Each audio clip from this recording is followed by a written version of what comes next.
Chainer Dementia Master is a legendary human minion, 3/3 for 3 black with all nightmares get +1/+1, and then we pay 3 black and 3 life to put target creature card from a graveyard on the battlefield under our control, and that creature is black and a nightmare in addition to its other types, and then when Chainer dies, exile all nightmares. Chainer is an awesome reanimation commander, and for Dominaria Remastered, I've decided to make a deck tech around him. For this deck strategy, we're going to be mainly building around his reanimation ability. We're going to run a bunch of ways for us to mill cards into our graveyard and to reanimate our big haymakers by not paying for their mana cost all the way. And to help support this, we're also going to be running a decent amount of life gain effects and the classic rampant card draw packages that we're going to see. The first thing we're going to want to put into this deck is effects that mill us, considering we're not going to really be able to reanimate something if we don't have ways to get stuff into our graveyard. Stitcher's Supplier is an awesome 1-drop that mills us for 3, both when it enters the battlefield and when it dies. Cemetery Tampering and Out of the Tombs is going to mill us a decent amount on our upkeep. Altar of Dementia is a super useful sack outlet that also has the added advantage of milling us based on the creature's power. Perpetual Timepiece and Milliken both mill us when they tap, and Milliken has the added advantage of ramping us. Angel of Suffering is a super great effect in this deck because it can serve as a form of protection for us, considering our opponents are going to be a little bit scared to attack us just in case we mill one of our big haymakers. Golgari Thug is a great way for us to get something from our graveyard to our hand again, but also has the added advantage of having Dredge. Then Sir Conrad the Grim gets us bonuses for milling off creatures by doing damage to our opponents, and can also mill ourselves directly by activating him. Doom Whisper is probably one of the most powerful effects in this deck, considering we can pay 2 life to surveil 2, and we do this repeatedly until we mill one of our really big threats into the graveyard. Along with just straight up mill effects, we're going to be running a few tutors to get stuff into our graveyard directly. Specifically, we're running Entomb and Buried Alive. This gets us cards that we specifically want to reanimate now and into our yard directly, giving us a super great way to be flexible considering what we need in a given situation. And while Chainer's effect is super great, we do want to run a number of ways for us to reanimate our creatures just in case we're not able to get Chainer to stick onto the battlefield. We're going to be running the classic Reanimate and Animate Dead. These are super great low cost ways for us to get a creature from our graveyard onto the battlefield. And we're also going to be running Body Launderer. This is a super great way for us to actually mill ourselves by convening decently often. And then once Body Launderer dies, we're able to reanimate a creature that we have put into the yard. Now, of course, the exciting part of this deck has got to be the actual reanimation targets, and we've got some juicy ones in the deck. Kakusho the Evening Star and Grey Merchant of Asphodel are super great life gain effects that we can reanimate, and this can be really useful considering Chainer costs 3 life every time we activate him. So if we really need to, we can get one of these guys back out in a pinch.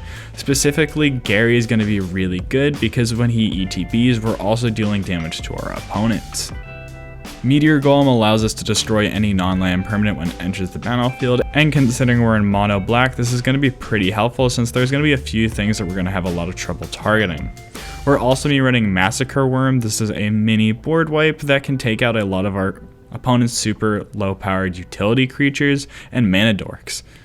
Wormcoil Engine and Abhorrent Overlord do a great job at making tokens for us, with Wormcoil Engine getting us a lifelink and death touch token when it dies, and having the advantage of having lifelink as well, and Abhorrent Overlord making a ton of black harpies based on our devotion to black, and it gives us another way for us to sacrifice our creatures. Archon of Cruelty does double duty, hurting our opponents significantly when it attacks, but also getting us some additional card draw and life gain. Vilis, Broker of Blood, is a giant big demon that is going to draw us a ton of cards if we get him to stick on the battlefield. Sepulchrium Primordial allows us to steal stuff out of our opponent's graveyards and put it onto our battlefield. Junji the Midnight Sky can make our opponents discard a bunch of cards or can reanimate one of our other creatures when it dies. And Mikaeus the Unhauled is super great because it gives all of our non-human creatures undying.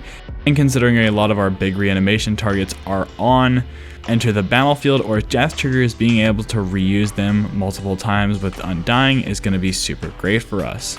Of course, a lot of our big reanimation targets do have life gain stapled onto it, but just in case we don't get those ones specifically, we are going to be running a number of effects for us to just gain life straight up to make sure we're making up for the amount of life that we have to invest into Chainer.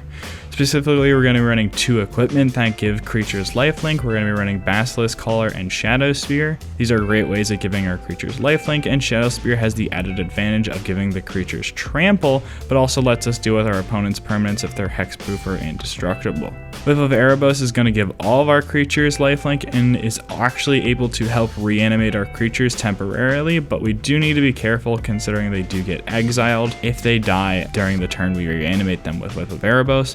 And finally, Disciple of Gristlebrand is another great sack outlet for us to have in the deck, but also lets us gain life based on the creature's toughness, which is going to be really good for some of our big reanimation targets like Vilis, Broker of Blood. And of course, Chainer is essential to the strategy, so we're going to be running a few ways to protect him. We're going to be putting Malakir Rebirth and Lightning Greaves in this deck. Lightning Greaves gives Chainer some decent evasion from our opponent's removal spells, and Malakir Rebirth allows him to bring him back just in case he gets removed. Of course, we do have to be running a number of sack outlets in this deck. Carrion Feeder and Viscera Seer are super great cheap ways for us to sacrifice our creatures at instant speed. Phyrexian Tower and High Market are awesome sack outlets that are tied to lands. Yawgmoth gives us some card draw and a minor amount of removal in the form of -1/-1 counters when we sacrifice our creatures. Attrition allows us to remove creatures directly by sacrificing them to this. And Soldevity Adnate is a great way for us to get a ton of mana off of our creatures, especially our really big ones that we're going to be reanimating. And finally, Ashnod's Altar is just a great instant speed way for us to sacrifice our creature and get a decent amount of mana out of it. When it comes to card draw, we're of course going to be running the new Black Market Connections. This is great because it not only gets us card draw, but can get us creatures and can also get us treasure tokens. Grim Harvest is going to take advantage of the creatures dying in our deck. Disciple of Bulls can be really strong with a lot of our reanimation targets, giving us a ton of card draw and life gain, and gets it back into our graveyard for another reanimation target. Dread Presence is great considering we're in mono black. Essentially every time a swamp enters the battlefield, we're either going to draw a card or we're going to drain our opponents for 2. Hostile Negotiations is a great Factor Fiction style effect that we have access to in black now. Stinging Study is a great way for us to generically draw 5 cards. Siphon Mine is a super great way for us to draw cards, but also hinder our opponents a little bit. And Bolsa Citadel is a classic mono black effect that lets us play off the top of our library and lets us cheat the mana cost of our spells. This can be absolutely brutal if we're really lucky with the top of our library.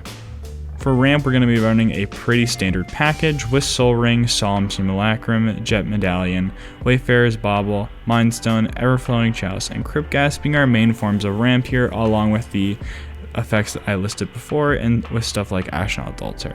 Finally, when it comes to removal, we're going to be running 2 big board weights with Necromantic Selection and Toxic Deluge being our best ones.